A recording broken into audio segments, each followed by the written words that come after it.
Session. तो Kamlesh aunty आपसे शुरू करते हैं 66 श्लोक, या आपने अगर रिकैप करना है 65 को तो प्लीज गो अहेड। बस रिकैप तो कुछ ज्यादा तो नहीं, बट थोड़ा बहुत ये पता है कि भाई हमारे शरीर की 3 अवस्थाएं हैं, उन सब तीनों अवस्थाओं का जो है साक्षी परमात्मा या आत्मा एक ही है, और वो चेतन है। और जिस तरह से पुराने वस्त्र त्याग देते हैं, नए धारण करते हैं, इसी तरह आत्मा अपने शरीर को छोड़कर नए शरीर में चला जाता है। ये जो फिर उसमें हम लोग कर्मों के अधीन होते हैं, उसी के हिसाब से हमें जन्म मिलता है, और फिर नए शरीर में हम फिर अपने कर्मों के लेखे जोखे में लग जाते हैं। कहीं तो निपटारा करते हैं, कुछ नए नियम बांध लेते हैं, कहीं द्वेष करते हैं, कहीं ईर्ष्या करते हैं, कहीं हम लोग सकाम कर्म करते हैं, कहीं निष्काम करते हैं। इन सब चक्रों में सदा पड़े रहते हैं और अपने प्रारब्ध को भोगते रहते हैं, और प्रारब्ध नया बनाते भी रहते हैं।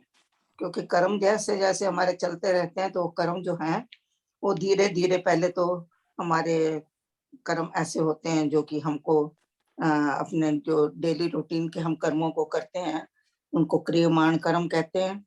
तो उनमें चलते हैं। फिर जब वो पड़े पड़े और ज्यादा पुराने हो जाते हैं, तो हमारे कर्म संचित हो जाते हैं। फिर जब संचित को भी हम निष्काम कर सकते हैं, खत्म कर सकते हैं, उनका प्रभाव कम कर सकते हैं, और क्रियमाण कर्मों को भी हम उनको भी हम पूरी तरह से खत्म कर सकते हैं। जैसे उसका उदाहरण ये है कि अभी हमने कुछ गलती की, राइट वे हमको पता लग गया, हमने उसी वक्त उसको सुधार करने के लिए जिसके साथ गलती की उससे माफी मांग ली, उसने आपको माफ कर दिया, तो आपका कर्म खत्म हो जाता है, उसी वक्त खत्म हो जाता है। संचित कर्म जो होते हैं उनको हम अपनी साधना से, जप से, पाठ से, पश्चाताप से, व्रत से, नियम से उनको हम पूरे कर लेते हैं। लेकिन कुछ कर्म इतने पुराने हो जाते हैं कि उनका फल आ जाता है। जब उस अवस्था में हमारा कर्म पहुंचता है, तो फिर सिवाय भोगने के हमारे पास और कोई चारा नहीं होता। केवल जी, कमलेश जी, मैंने पूछना था कि जो संचित कर्म है, क्या यही वासना भी है?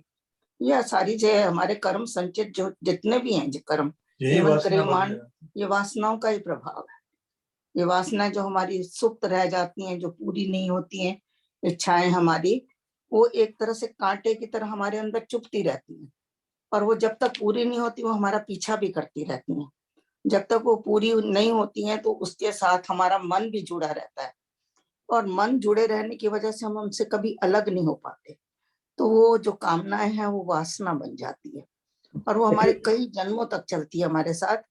इस जन्म में अगर पूरी नहीं हुई तो ये वासना बन के हमारे दूसरे जन्म में भी हमारे साथ जाती है।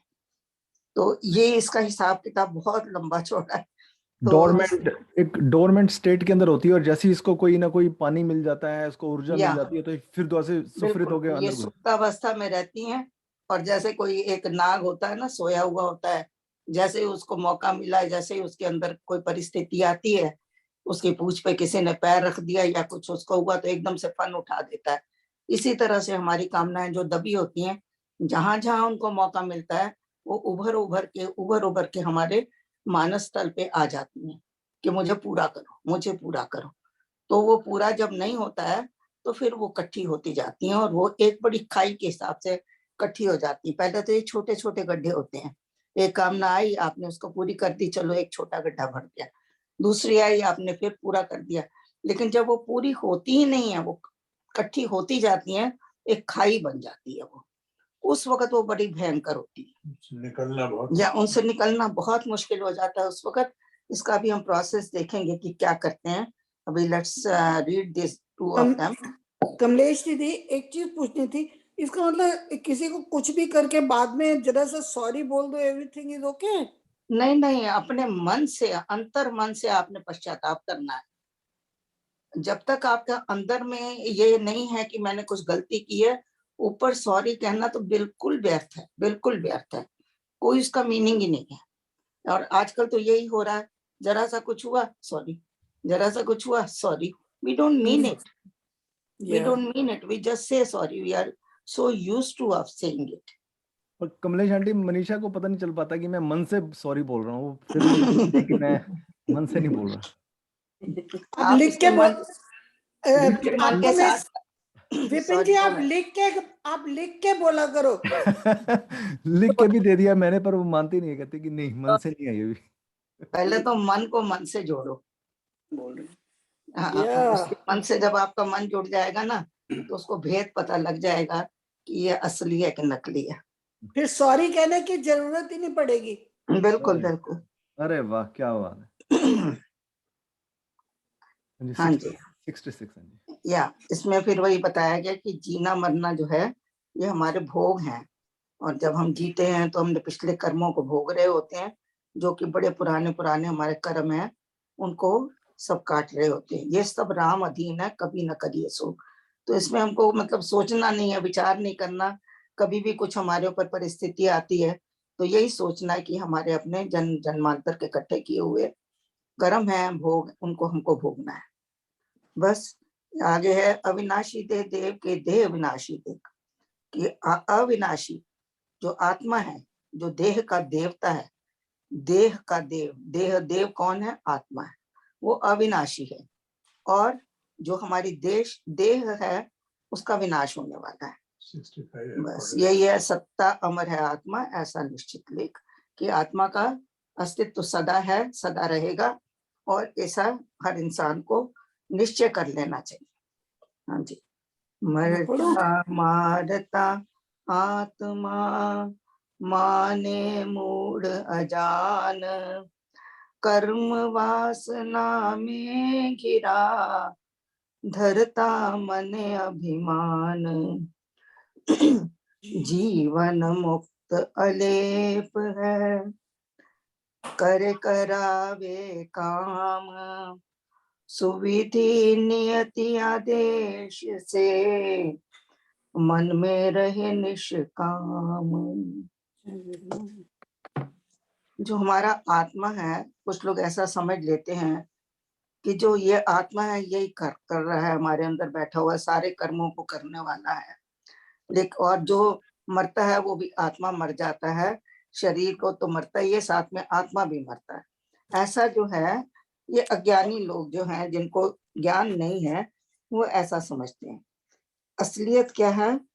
असलियत ये है कि आत्मा तो सदा अमर है, और ना ही आत्मा कुछ करता है ना ही करवाता है। जो आत्मा है वो शरीर के अंदर रहने वाला देव है, और उस देव के होने से काम अपने आप हो रहे हैं। अपने आप हमारी इंद्रियां देख रही हैं, हमारे मन जो है उसमें क्रियाशीलता है, हमारी बुद्धि काम कर रही है। ये सारी चीजें आत्मा के होने से हो रही हैं।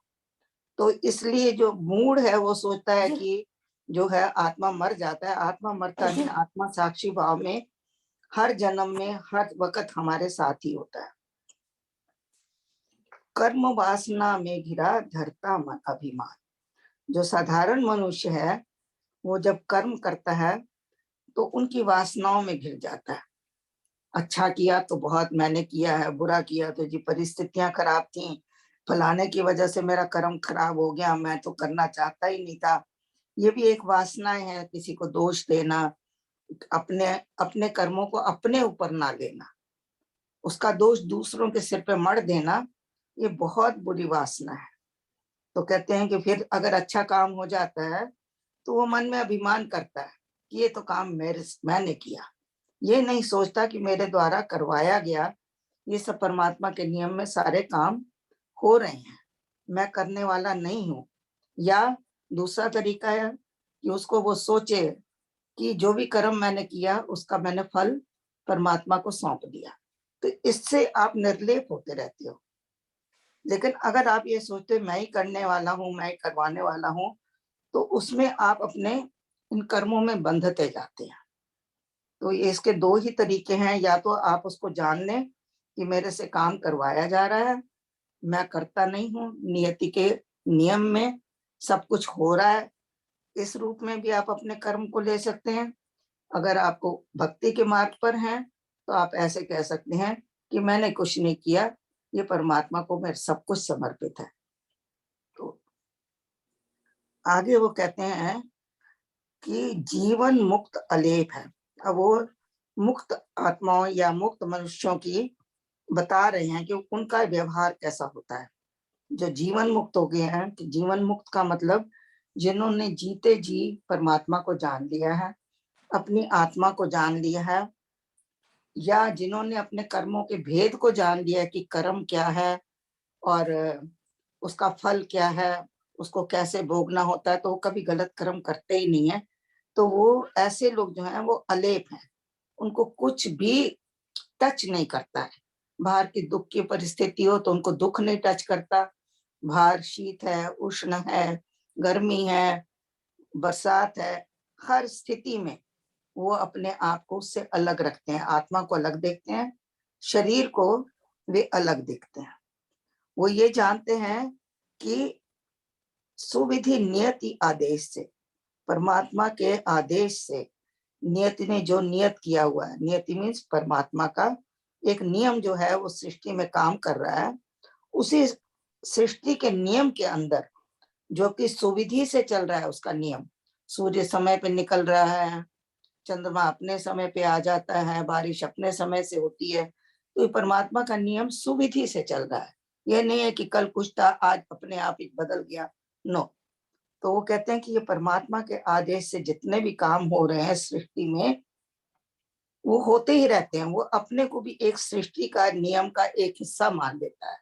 जो जीवन मुक्त है वो अपने आप को एक सृष्टि का नियम में या परमात्मा के काम में एक अपने आप को निमित्त मान लेता है, और वो सोच लेता है कि ये जो भी काम मेरे हाथ से हो रहे हैं या मेरे द्वारा हो रहे हैं, मेरी मन से, बुद्धि से, कई बार आप हाथ से काम नहीं करते हो, लेकिन आपकी बुद्धि या आपका मन कुछ ना कुछ किसी और को ऐसी प्रेरणा दे देता है कि वो काम कर लेते हैं जो आप चाहते हो करना, लेकिन आपके द्वारा संभव नहीं हो पा रहा, तो आपकी बुद्धि या मन ऐसी वाइब्रेशन कहीं तक पहुंचा देते हैं कि वो काम हो जाता है अपने आप।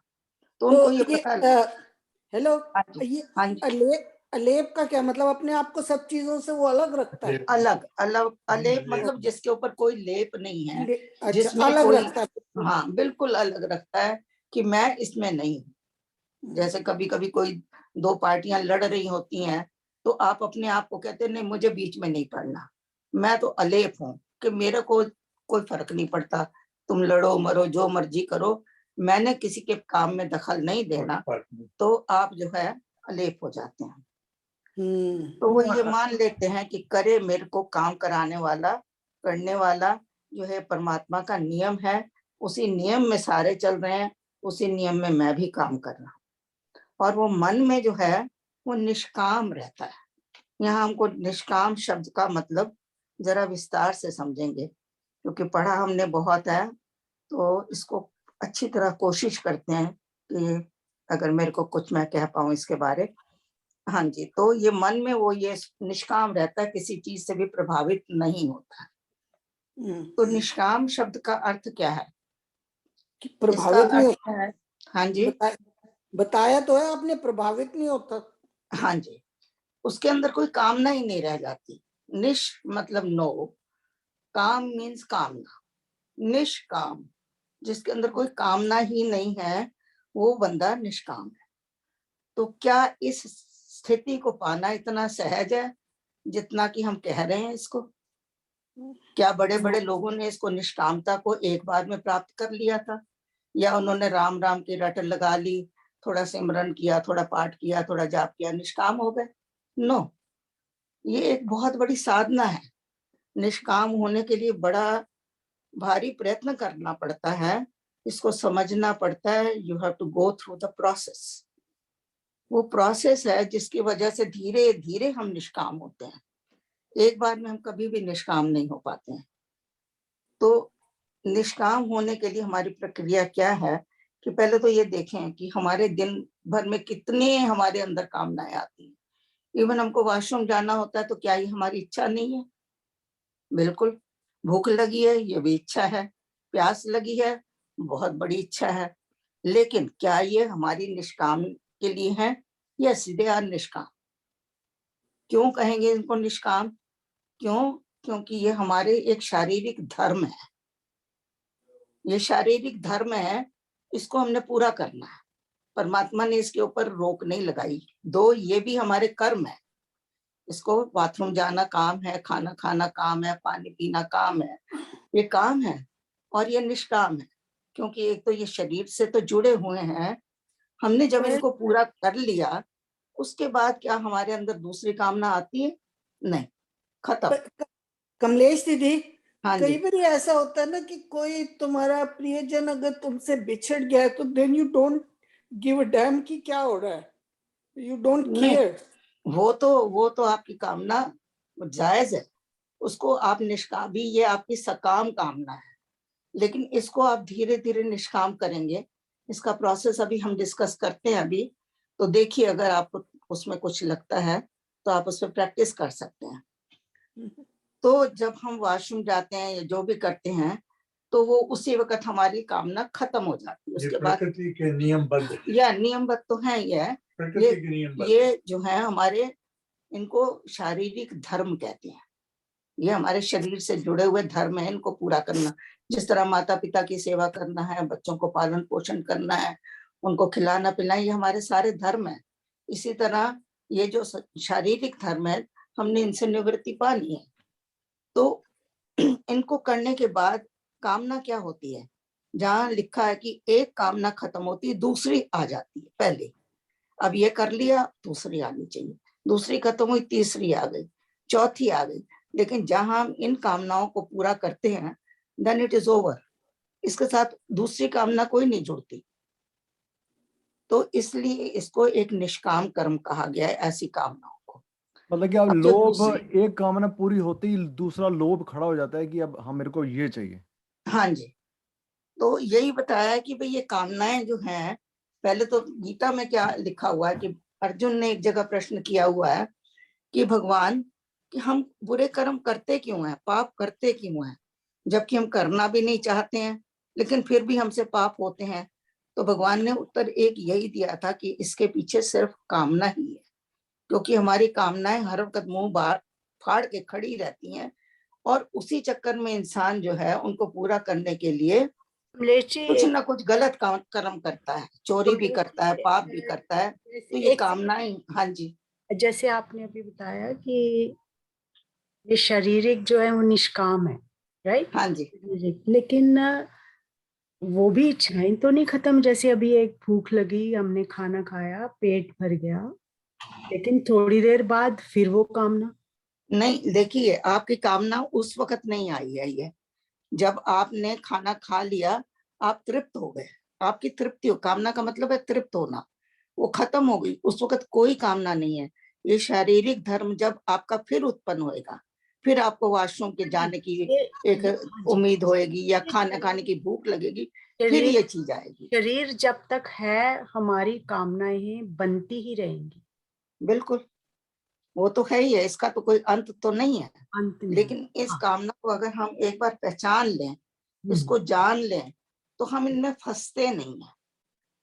फिर धीरे धीरे कामनाएं जो हैं वो कम होनी शुरू हो जाती हैं। जैसे अभी आपने खाना खाया तो आपने कहा मुझे गुलाब जामुन भी चाहिए, फिर आपने कहा नहीं गुलाब जामुन नहीं, कल तो वो खाया था, अब मुझे बर्फी चाहिए।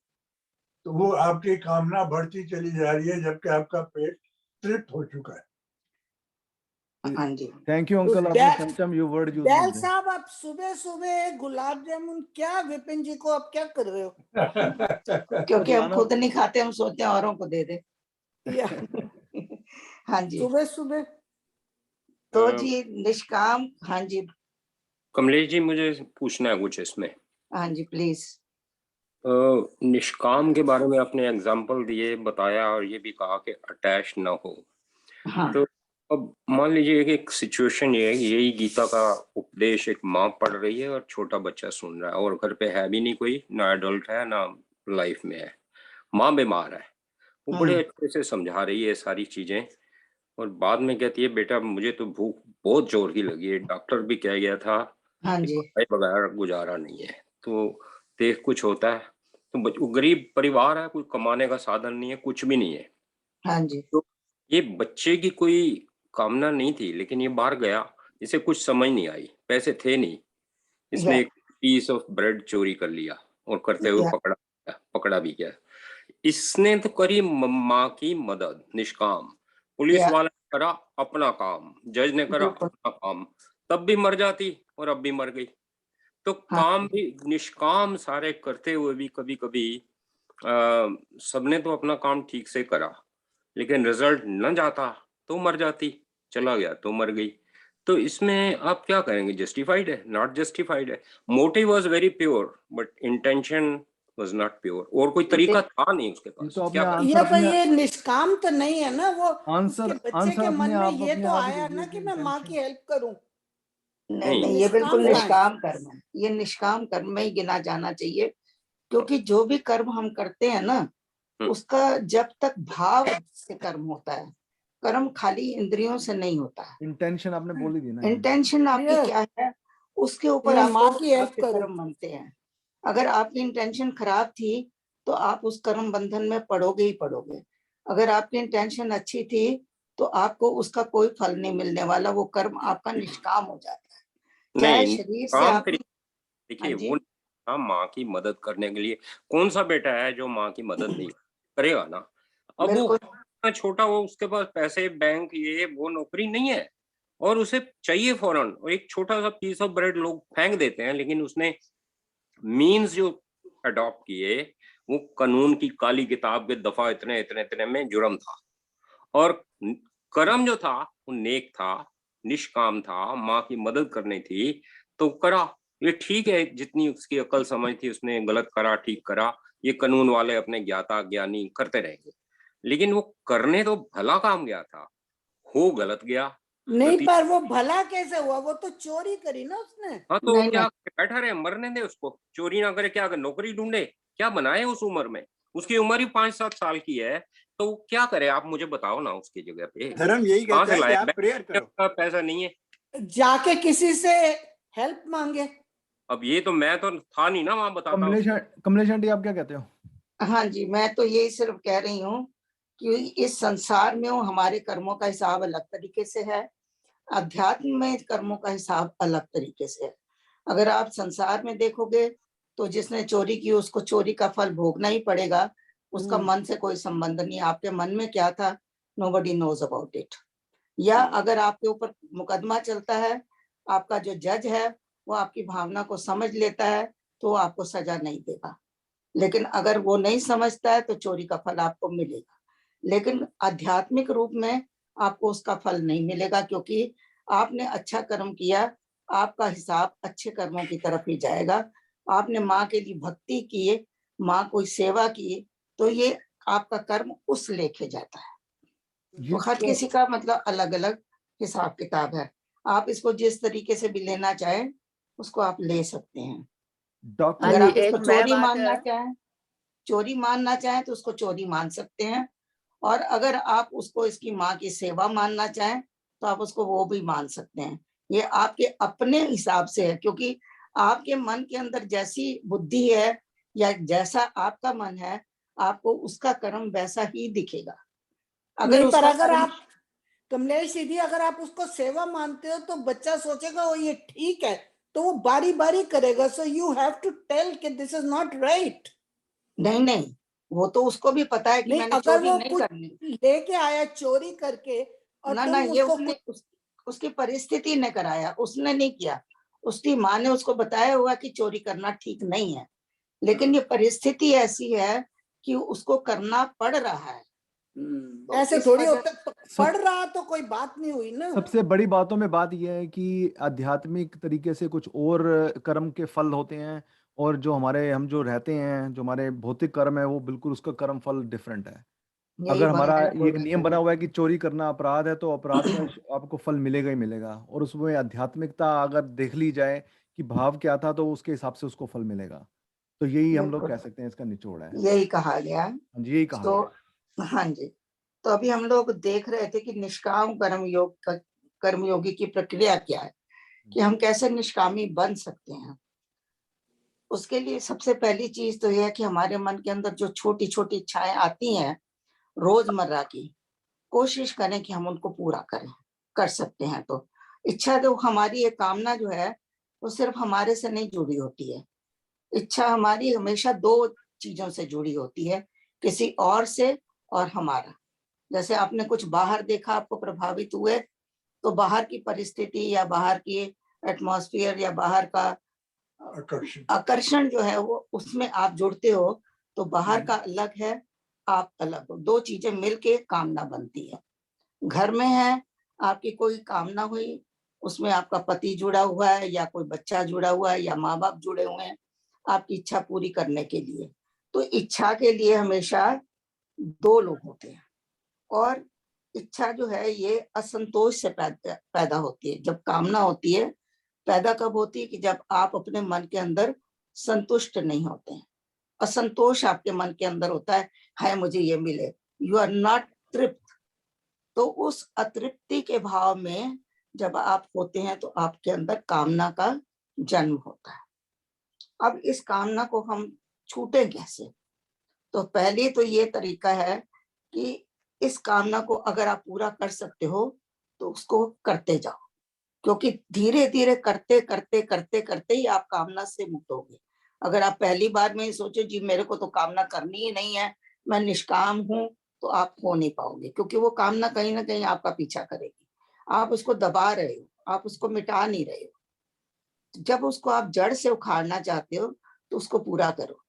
जैसे हम अपने ही जीवन की बात बताते हैं कि बचपन में या जवानी में जितनी इच्छाएं थी वो पूरी पूर्ण हो चुकी हैं, तो इस वक्त घर पे बैठे हुए भी हमारे दिमाग में ये चीज नहीं आती, ये नहीं किया था, ये करना बाकी रह गया, या मेरी ये इच्छा बाकी है। कुछ इच्छा नहीं है, क्योंकि वो इतनी इच्छाएं पूरी कर चुके हैं हम। तो अब इच्छाओं ने जन्म लेना, मतलब कह तो नहीं सकते कि 100% खत्म हो गई है, पर जन्म लेना कम कर दिया। तो ये हम लोग अपने जीवन में कर सकते हैं कि पहली ये है कि भाई जब भी कोई इच्छा आए छोटी मोटी तो उसको पूरा करो। जैसे आज आपका जन्मदिन है, आपके मन की इच्छा आई कि मुझे रेस्टोरेंट जाना है, तो मुझे मेरा पति बाहर लेके जाए, ये एक एग्जाम्पल है। तो आप उसके लिए ये सोचो कि यही मैंने तो कहना ही नहीं है, उसको तो खुद ही पता है, वो आप पे कर लेगा। Don't depend on him like that, explain your desire. एक मिनट आंटी, मनीषा को ये बुला लो आप पहले। कमलेश दीदी थोड़ा लेट हो गया, मेरा जन्मदिन तो गुजर गया, 2 हफ्ते हो गए। चलो फिर आ जाएगा, ये तो ऊपर वाले ने हर साल की एक प्रक्रिया रखी है, आएगा जरूर। तो कहते हैं कि उसको आप अपने पति को अपनी इच्छा बताओ कि मेरी ये इच्छा है, मेरे को जाना है, बी क्लियर।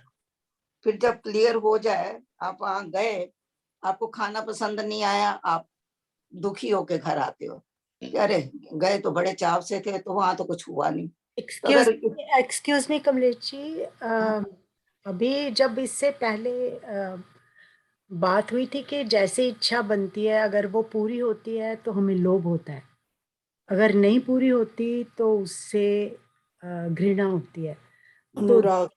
तो उस हाँ जी। वो वाला फिर मतलब यहाँ नहीं लगता क्या? नहीं बिल्कुल लगती हैं चीजें, लेकिन एक समझ आनी चाहिए ना अंदर से। धीरे धीरे ये प्रोसेस कोई ऐसा नहीं है कि एक बार आपने किया कर्म तो जी हमारा को इससे अनुराग हो गया, इससे हमको द्वेष हो गया। अरे उसकी समझ तो पहले आएगी ना कि what is Anurag and what is द्वेष। नहीं, पर वो इच्छा के साथ वो वाला जो मतलब वो है, तो सदा है, वो तो वो तो नियम है। लगता है ना। बिल्कुल, वो तो परमात्मा के नियम में ही है। अगर ये इच्छा पूरी हुई तो हम नेक्स्ट टाइम सोचेंगे कि हमें इससे अच्छी जगह जाना है। नहीं, उसके बाद ये धीरे धीरे आप वो तो आप कर सकते हैं कि आप हमने इस बार हमको पसंद नहीं आया, हम दूसरी जगह। समझ में आती है, अगर मैं कहूँ तो कि अगर आपका ध्यान भक्ति की तरफ लग जाता है तो आपकी कामनाएं अपने आप कम होती जाती हैं, और वो कामनाएं जो है ना वो धीरे धीरे बिल्कुल खत्म ही हो जाती है। समझो वो आपकी इच्छा ही नहीं होती कि कहीं आप जाओ, कोई लेके जाए, कोई इच्छा ही नहीं होती वो, क्योंकि ये सब भक्ति का ही प्रभाव है। अगर तुम्हारा मन अच्छी तरह से अगर जुड़ जाता है भगवान के साथ, उसके चरणों में तुम ध्यान लगाए रखते हो, तो फिर तुम्हारी कामनाओं का अपने आप ही अंत हो जाता है। बिल्कुल ठीक कहा आंटी, किरण आंटी। हाँ जी, एक और भी बात मैं कहती हूँ, अब आपका सबका क्या वो खत्म हो गया? कभी कहीं जाने का मन नहीं करता? मनीषा को बुलाने दो जरा, मेरे को मनीषा आती है, बताती है।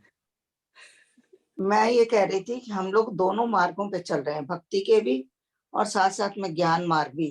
क्योंकि आत्मा जो हम पढ़ रहे हैं ये एक ज्ञान का सब्जेक्ट है। आप ये नहीं कह सकते भक्ति करते करते भी आपको आत्मा का ज्ञान होएगा, क्योंकि भक्ति भी ज्ञान के बिना पूरी नहीं है, पूरी और ज्ञान भी भक्ति के बिना अधूरा है। तो इन चीजों को देखते हुए अगर हम दोनों चीजों को पकड़ें, हम उसको भी करें, भक्ति तो कर ही रहे हैं और करें, ज्यादा से ज्यादा करें, साथ साथ अगर हम इन चीजों को ध्यान में ले आए और उनको समझें तो हमारा रास्ता थोड़ा आसान हो जाता है। इसीलिए किताबों को पढ़ना, धार्मिक ग्रंथों को जो हम ग्रंथों को पढ़ते हैं, पढ़ना क्यों उसको अनिवार्य कहा गया है कि उससे आपकी समझ बढ़ती है, आपको ज्ञान और ज्यादा मिलता है, तब आप सोचते हैं, अदरवाइज आप पहले सोचते ही नहीं थे। बुद्धि जो है आपकी प्रखर होती है जब आप स्वाध्याय करते हैं। तो इन चीजों को करते, फिर तीसरा वो बताते हैं कि भाई बी रियलिस्टिक, जो भी है कि आप उसको समझो कि भाई हाँ ये हो रहा है मेरे साथ, उसको देखते रहो अपने अंदर कि मेरे अंदर ये कामना आई, मैंने इसको पूरा किया, मैंने ऐसा किया, अब ये दूसरी आ रही है, इसका ज्ञान रखो। ये नहीं कि अंदर से जो हमारी एक कामना पूरी हो गई, दूसरी आ गई, तीसरी आ गई, चौथी आ गई, लेकिन अंदर में हम उसको कुछ भी महसूस नहीं कर रहे हैं, फील नहीं कर रहे हैं, उसको करो। फिर उसके बाद जो भी कामना आती है उसका जो रिजल्ट आता है उसको एक्सेप्ट भी करना है हमने, कि चलो ये हमने कामना करी थी, अच्छी करी थी तो इसका रिजल्ट अच्छा आया, बुरी कामना करी थी तो बुरा रिजल्ट आया, तो ये मुझे भोगना है। आपको जब इसका ज्ञान होगा तो आप उस रिजल्ट को भोगते वक्त दुखी नहीं होंगे ज्यादा। और जब ये सब करते करते, ये प्रक्रिया एक दिन की नहीं है, हर रोज इसको अंदर में देखना है, विचारना है, मनन करना है। फिर अंत में क्या आता है कि आप इच्छा कहो कि भाई मैंने तो इतनी इच्छाएं कर करके देख ली, अंत हुआ क्या? क्या मैं इच्छा रहित हो गया? नहीं।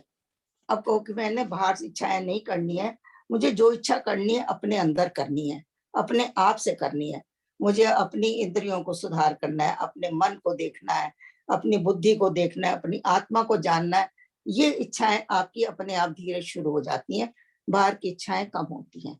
इसका अंतिम यही है कि आप अंतर्मुखी हो जाते हो, बाहर की इच्छाओं को पूरा करते करते करते करते एक ऐसा समय आता है कि आपकी इच्छाएं बाहर की कम हो जाती हैं और आप अंतर्मुखी होके अपनी आत्मा के अंदर निवास करना शुरू करते हैं और आप निष्काम हो जाते हैं। आपको कोई चीज प्रभावित नहीं करती, आपके अंदर कुछ ऐसा नहीं आता कि ये मैं काम कर रहा हूँ, इसका मुझे फल मिलना ही चाहिए और अच्छा ही मिले।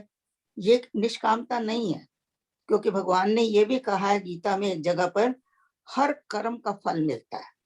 जब हर कर्म का फल अपने आप परमात्मा दे रहा है तो हमको उसको कर्म को लक्ष्य क्यों बनाना? ये क्यों कहना कि भगवान मैं ये काम कर रहा हूँ, मुझे इसका फल देना? अरे वो फल तो तुम्हें मिलने ही वाला है, तो तुम निष्काम होके क्यों नहीं काम करते हो? सोच के काम करो कि मैंने अच्छा कर्म करना है, अच्छा फल मिलेगा। बुरा कर्म करूंगा तो बुरा मिलेगा। निश्चय अगर आपने कर लिया तो आप अच्छा ही चुनोगे, सकाम कर्म नहीं चुनोगे, आप निष्काम ही चुनोगे, क्योंकि हर कर्म का फल अपने आप मिलने ही वाला है। आप मांगो या ना मांगो, आपका कर्म का फल आएगा। सो इस तरह से हम अपने आप को धीरे धीरे बाहर की कामनाओं से दूर करते हुए अंतर्मुखी होते हैं और हम निष्काम होते चले जा रहे हैं। Usha aunty 68 and 69 please. हाँ जी। भक्त भले भगवान के ब्रह्म भांति को त्याग, वीत राग रहते सदा, लिए राम अनुराग। उनके कर्म कलाप में पातक दोष बने निमित्त सुकर्म में, रहे राम धुन लाए। भले भक्त भगवान के। कमलेश आंटी हाँ जी। भक्त भले भगवान के भ्रम भ्रांति को त्याग। जो भक्त होते हैं उनके अंदर भ्रम भ्रांति का कोई स्थान ही नहीं रहता। भ्रम क्या होता है? भ्रम होता है कि जो चीज नहीं है उसको हम मान बैठते हैं। जैसे सांप को रस्सी मान लेना, रस्सी को सांप मार लेना, वो एक भ्रम है। वो भ्रम में रहते ही नहीं है। जो उनको असलियत है, जो उनको दिखाई देना चाहिए, वही दिखाई देता है, क्योंकि उनकी आत्मा में इतनी पारदर्शिता आ जाती है कि वहां भ्रम का कोई स्थान नहीं रह जाता। उनकी आत्मा ट्रांसपेरेंट हो जाती है, उनको अंदर बाहर सब दिखाई पड़ता है। और भ्रांति क्या है? संशय है कि ये करूं कि ये ना करूं, ऐसा करूं तो ये हो जाएगा, वो करूं तो वो हो जाएगा, इसको सुनो कि उसको सुनो, इसका प्रवचन सुनो कि दूसरे का सुनो, इस मंदिर जाऊं कि दूसरे मंदिर। तरह तरह की भ्रांतियां हमारे अंदर हैं, एक चीज नहीं है। खाने में भी भ्रांति है, हर काम में हमारी भ्रांतियां हैं। सो वो कहते हैं उनके अंदर कोई भ्रम भी नहीं रह जाता, ना ही कोई संशय रह जाता है। जो भगवान के भक्त होते हैं वो कैसे रहते हैं? वीत राग रहते सदा। वो अपने मन के अंदर वैराग्य धारण किए होते हैं। वीत राग का मतलब वैराग्य धारण करना, किसी भी चीज से, अंदर की बाहर की चीजों से प्रभावित ना होना, एक वैराग्य है। कपड़े पहन लेना, वस्त्र धारण करना, योगिया या पीले, इस तरह की चीजों में नहीं पड़ते हैं। वो मन के वैरागी होते हैं, दिखाने के वैरागी नहीं है। वो अपने मन के अंदर परमात्मा के प्यार में रमे होते हैं और उसी के बीच में रहकर वो अपने सारे क्रियाकलाप करते हैं, सारे कर्म करते हैं। अनुराग का क्या मतलब होता है? जो राग, जो प्रीति हमारा परमात्मा में है, उसको अनुराग कहते हैं। जो हमारा संसार में प्रेम है, उसको हम राग कहते हैं। तो खाली राग होगा तो वो संसार का होगा, अनुराग है तो वो परमात्मा का है। तो ऐसे जो भक्त हैं, जो भ्रम संशय को त्याग करके, वीतराग बन करके, वैराग्य धारण कर करके, राम का अनुराग, परमात्मा में प्रीति लगाकर सारे काम करते हैं, उनके कर्म कलाप में, उनके कामों में कोई दोष भी नहीं होता, कोई पाप भी नहीं होता। पातक मीन्स पाप, दोष मीन्स कोई भी संशय, कोई भी भ्रम, कोई उनको ये नहीं लगता कि मैं ये करूंगा तो पाप लगेगा, ये करूंगा तो पुण्य करूंगा। वो तो सिर्फ परमात्मा के निमित्त बन जाते हैं कि मेरे से जो हो रहा है परमात्मा करा रहा है, और वो उसी के धुन में, परमात्मा का नाम में ही अपना एक ध्येय बना के रखते हैं कि इसके अलावा कुछ भी नहीं है दुनिया में। जो कुछ हो रहा है उसकी मर्जी से हो रहा है, जो कुछ हो रहा है उसके आज्ञा से हो रहा है। सो वो इसी चीज को अपने मन में रखते हैं, पाप दोष को बिल्कुल सोचते नहीं है। उसका ये नहीं कहते कि सोचते कि मैं ये करूंगा तो मुझे पाप लगेगा। जैसे कि होता है कि गीता में एक जगह कहीं उदाहरण मैंने पढ़ा था, पुरानी गीता थी बहुत, कि भाई एक गाय जा रही है और कसाई उसके पीछे पीछे दौड़ रहा है, और उस वक्त जो एक आदमी खड़ा है उससे वो पूछता है कि गाय किस तरफ गई है, तो उस बंदे ने कह दिया कि दूसरी तरफ गई है। जिस तरफ गाय गई थी उसको बचा लिया गाय को, और कहा कि गाय दूसरी तरफ गई है। तो उसको उस वक्त ये नहीं लगा कि मैंने पाप किया, उसको ये भी नहीं लगा कि मैंने पुण्य किया। ऑटोमेटिकली उसका अपने आप जो था, उसकी बुद्धि ने काम किया और उसने कह दिया। उसने ये नहीं देखा कि इसमें दोष है कि इसमें पाप है। सो इन चीजों से जो राम भक्त है वो बिल्कुल दूर रहता है। वो तो एक निमित्त कर बन के परमात्मा का काम करता है, सेवा में लगा रहता है। अंदर में उससे सिर्फ परमात्मा की याद ही बनी रहती है। Anyone like to add anything? Please go ahead. मेरी क्लैरिफिकेशन है एक, अगर मन से आप खुश हो, हर वक्त जाप करते हो और कोई इच्छा भी नहीं है, बिल्कुल निर्विकल्प निर्विचार शांति है, लेकिन जैसे विपिन ने मुझे पुराने पैसे देने दे, नहीं देता, विचार आ गया इसे स्क्वायर अप करना था और वो ढीठ है, तो एक स्टेज आती कि मैं बार बार रिमाइंड कराऊंगा ही नहीं। इसलिए नहीं कि वो ठीक हो गया है, इसलिए कि मेरे को अपनी शांति चाहिए, मैं चुप कर गया। तो उसका कर्म इकट्ठे होते होते कर्म बंद, या क्या कहते हैं इसको, प्रारब्ध बन गया। तो देर सवेर कभी ना कभी मनीषा को पता लगे तो चलो निकाल ही रही घर से। तो विपिन जी आपका क्या होगा? आपने कितने गलत कर्म किए हुए? तो ये बस फीलिंग रहेगी ना, मैं तो नहीं बोलूंगा ना, कुछ करूंगा नहीं। जी, इसका जवाब मैं दूं? जी जी। या मैं अभी स्वामी जी के जीवन के बारे में कुछ पढ़ रहा था ये कि स्वामी जी कहीं भी जब ट्रेवल करते थे तो अगर उनके पास 8 या 10 या 4 नग हैं तो उनकी गिनती हमेशा रखते थे। फिर जब उतरे ट्रेन से तो उन्होंने फिर गिन लिया, हाँ भाई 4 लाए थे, 4 हैं, और आगे बढ़ गए। एक बार ऐसा हुआ कि स्वामी जी का एक बॉक्स वो गुम हो गया। बहुत ढूंढा, उन्होंने नहीं मिला। तो स्वामी जी ने राम राम राम राम राम राम अपनी माला पे फेरना शुरू कर दिया। फर्स्ट क्लास के कंपार्टमेंट में बैठे थे, उनके साथ में एक अंग्रेज भी बैठा था। वो सब देख रहा था कि देखो कितनी हलचल हुई, और वो बॉक्स तो मिला नहीं, और स्वामी जी ने अपना राम राम शुरू कर दिया। तो उस अंग्रेज ने स्वामी जी से पूछा, स्वामी जी क्या आपके इस राम राम करने से आपका बॉक्स मिल जाएगा? तो स्वामी जी ने क्या जवाब दिया, ये सुनने वाली बात है। कहने लगे, बॉक्स मिले या न मिले, मुझे अंदर शांति मिल जाएगी। राइट। तो उन्होंने मुझे कहा कि मुझे तो अपनी शांति से मतलब है, बॉक्स से नहीं। तो बॉक्स मिले या न मिले, मेरे अंदर राम राम करने से शांति मिल जाएगी। तो यही एक इसका जवाब है जो आप पूछ रहे थे कि मैं पैसे मांगू या ना मांगू। नहीं मैंने तो आपका आपको जो उस दिन एक छोटी सी कहानी भी बताई थी दादा भगवान की, गुजरातियों के। मैंने सुना था कि उन्होंने किसी को 500 रुपए दिए थे, और जब वो बार मांगे कई बार तो उन्होंने बोला नहीं, उल्टा उनके ऊपर लाद दिया कि भाई मैंने कहाँ लिए थे, ये तो तूने मेरे से लिए थे।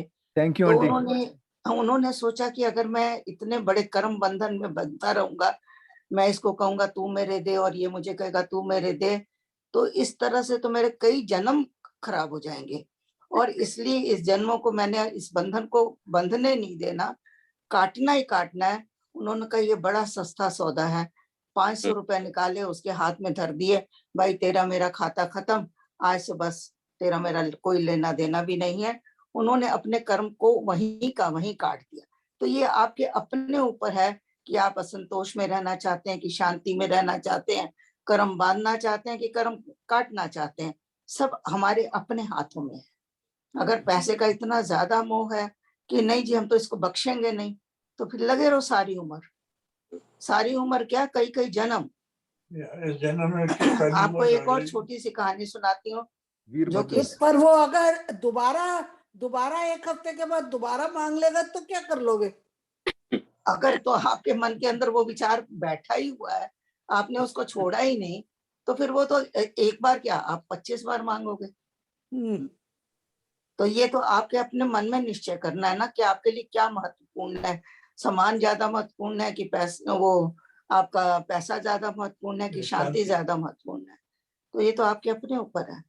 एक छोटी सी कहानी अगर 2 मिनट आप दे दें तो, एक बार साईं बाबा बैठे थे, शिरडी के साईं बाबा, मैंने कहानी सुनी है। वो बैठे हुए थे, एक अजगर था, एक सांप था, वीरभद्र दोनों और आपस में, नेवला और एक सांप, वीरभद्र, अजगर हाँ जी। तो नहीं, हाँ एक नेवला था एक सांप था। वो आपस में खूब लड़ रहे थे और बाबा बैठे हुए दूर से देख रहे थे। कभी नेवला सांप को पछाड़ देता था, कभी सांप नेवले को पछाड़ देता था, तो लड़ मर रहे थे, खूब खूनो खून हो रहे थे। तो एकदम से अचानक से साईं बाबा के मुंह से निकला, भाई बंद करो अब तो, ये सब कब तक, कितने जन्मों में लड़ोगे मरोगे। तो पास में एक बंदा बैठा था, उसने पूछा कि बाबा क्या रहस्य, आपने क्यों इनको ऐसे कहा। वो कहने लगे कि ये 2 मित्र थे किसी जन्म में, और वो 2 मित्रों में बहुत दोस्ती थी। किसी कारणवश इनका आपस में मनमुटाव हुआ और ये एक दूसरे के दुश्मन बन गए, और ऐसे दुश्मन बने, इतने वैरी बने कि पूछो मत। अब हर जन्म में ये अपना वैर निपटाने के लिए एक न्योला बनता है, एक सांप बनता है। हर जन्म में इनके यही चल रहा है, और ये कभी खत्म होने पे ही नहीं आता है इनका। तो अब मेरे मुंह से अचानक निकला कि भाई बंद करो अब तो, कितने जन्म हो गए। तो इस तरह से जैसे ही उन्होंने ऐसा बोला, उन दोनों नेवले और सांप के अंदर चेतना जागी, उनको अपने पिछले जन्म याद आए। उन्होंने उसी वक्त अपना शरीर छोड़ दिया और नतमस्तक अपने अंदर से परमात्मा के आगे समर्पित हो गए कि बस बहुत हो गया, बड़े जन्म बेकार हो गए। तो सोचिए कि अगर एक कर्म का अंत इस तरह से हो सकता है तो हम तो कितने कर्म बांधते हैं दिन में। तो और हम लोग हर किसी से बदले की भावना रखते हैं, कभी ना क्षमा करना जानते हैं, ना क्षमा होना जानते हैं, करना भी नहीं जानते और क्षमा किसी से लेना भी नहीं जानते। तो दोनों ही चीजें हमारे कर्म बंधन का कारण बनती हैं। आई थिंक समय भी हो गया होगा।